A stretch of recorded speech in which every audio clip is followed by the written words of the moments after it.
And what's up guys? Welcome to my YouTube channel. It's me, Bobby. Ang gagawin natin ngayong araw na to ay tatalakayin natin kung mga dahilan kung bakit huwag kang magmahal ng isang Ilocano o kaya isang Ilocana. So guys, pag bago ka pa lang dito sa aking YouTube channel, please subscribe ka na guys. And then, meron din po akong Facebook, pakipollow na lang po. It's Bobby Manuel. Makikita mo dyan sa link, ilalagay ko sa link. At saka yung Facebook page at saka Facebook group. Meron din po ako nyan guys. So please, if you want, puntahan nyo na po at bisitahin. So ito, mga dahilan kung bakit huwag magmahal ng Ilocano o kaya Ilocano. So, sasabihin ko lang sa inyo kung bakit huwag kang magmahal ng Ilocano o kaya Ilocana.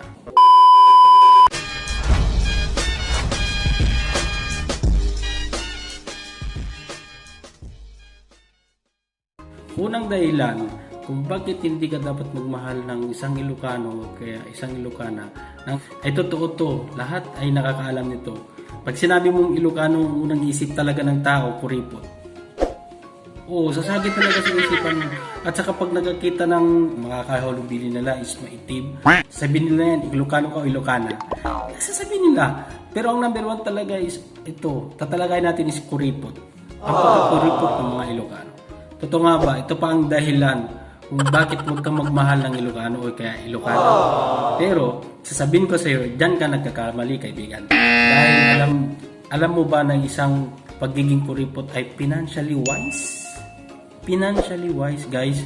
Dahil alam namin ang kahalaga ng pera ngayon at hinaharap. Yan lang ang pagiging kuripot namin. Alam namin ang kahalagahan ng pera ngayon at sa hinaharap. Kinabukas, mamayang hapon, basta alam namin. Tapos, experiencado tungkol sa pera. Nung bata pa lang kami, na-experience namin ang pagiging kuripot dahil nakikita din namin sa mga magulang namin kung bakit, kung ano ang dahilan.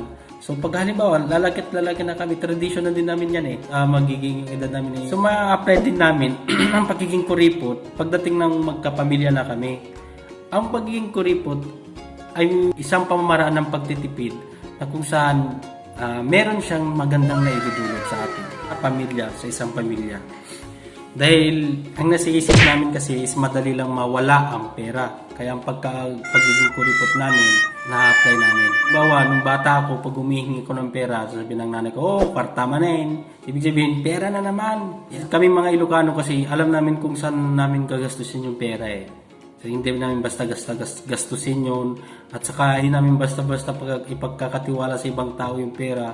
So, kailangan pa namin mag-isip ng 100 times bago namin gagalawin yung pera o kaya kung saan namin gagastusin yung pera. Kung ano bang dapat bilhin, kung anong dapat bang unahin mo ba itong isang bagay na to, mahalaga ba to, kailangan mo na ba to, yan ang nasa isip namin. Kung halimbawa ay gagastos kami, ito yung ginagamit pang paaral sa mga anak dahil nga sinasabi nila yung pag-aaral nga ang tanging ipamamana nila sa kanilang mga anak. Pero sa amin kasi sa side ko, di kami nakapag-aral kasi nga walang talaga kami noon. So, yun ang unang katangian ng isang Ilocano kung bakit at dapat huwag kang magmahal ng isang Ilocano o kaya Ilocana, kuripot. Magmahal ka doon sa one day millionaire. Yung tipong magkakapera ng isang araw, kinabukasan wala ng pera. Yung hindi niya iniisip kinabukasan, yung hindi niya iniisip yung kahalagahan ng pera.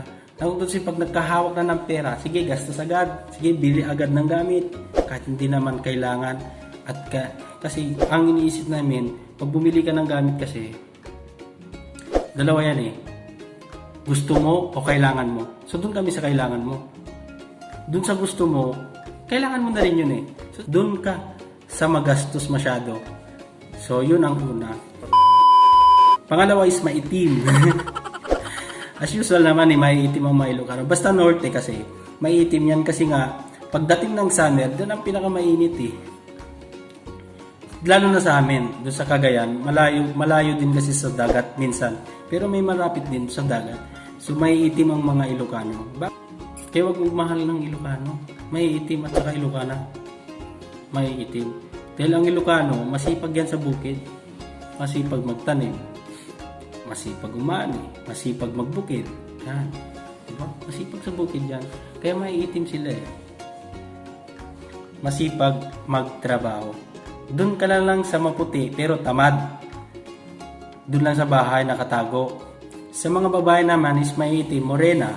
Alam niyo ba guys na sabi ng taga-ibang bansa, black is beauty. Ang alam ko lang, ang mga mapuputing taga-ibang bansa, gusto nilang maging brown ang kulay nila. Kahit babae, maganda siya pagka halimbawa black yung kanilang kulay. So wag ka magmahal ng Ilocana dahil morena. Doon ka na lang sa mapuputi. Pinambaho ang kilikili. Pangatlo is malinis sa katawan at sa tahanan. Ayan ang Ilocano. Guys, totoo yan. Ang mga Ilocana, ako yung Ilocano, malinis sa katawan yan. At malinis sa tahanan. At saka yung pagka halimbawa pumasok ka sa bahay nila, well organized yan. Well organized lahat ng gamit. At saka malilinis talaga. At saka pagdating mo sa sa lapag, sa flooring, ang linis talaga as in. Tapos yung mga gamit nyo, well organized yan, malinis talaga, pati paligid. Kasi tuwing umaga pa lang, pagkagising pa lang ng umaga, nagwawalis na yan sa paligid.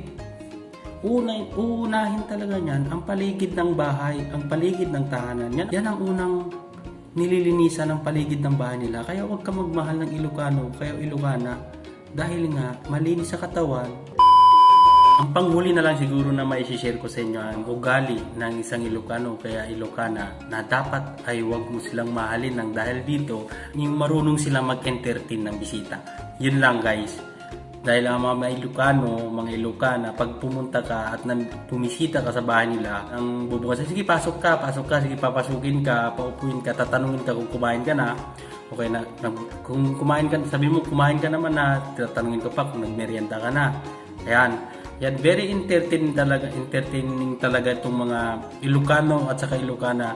Tapos pagbubuksan ka ng TV, tapos may electric fan. Ayan, sa totoo lang. Oo, tapos sabihin sa'yo, ipapapasok pa yung tsinelas o kaya sapatos mo. Entertain ka, tapos kwentuhan ka, tapos papabili ng merienda. Yan ang ugali ng Ilocano o Ilocana. Very entertainer sa bisita. Ito yung dahilan ng mahalin Ilocano o kaya Ilocana. So magmahal ka na lang ng iba. Na kung tutuusin itong mga sinabi ko ay meron sa Ilocano, hanapin mo na lang sa iba. Na kung tutuusin ito din, mga guys, yung mga sabi kong mga ugali ng mga Ilocano kaya Ilocana, meron din sa ibang lahi. Ilang kami yung mga Ilocano o kaya mga Ilocana. Meron din ibang lahi na kuripot, meron din ibang lahi na may itim, meron din ibang lahi na very entertainer sa bisita, meron din ibang lahi na malinis sa katawan, malinis sa tahanan.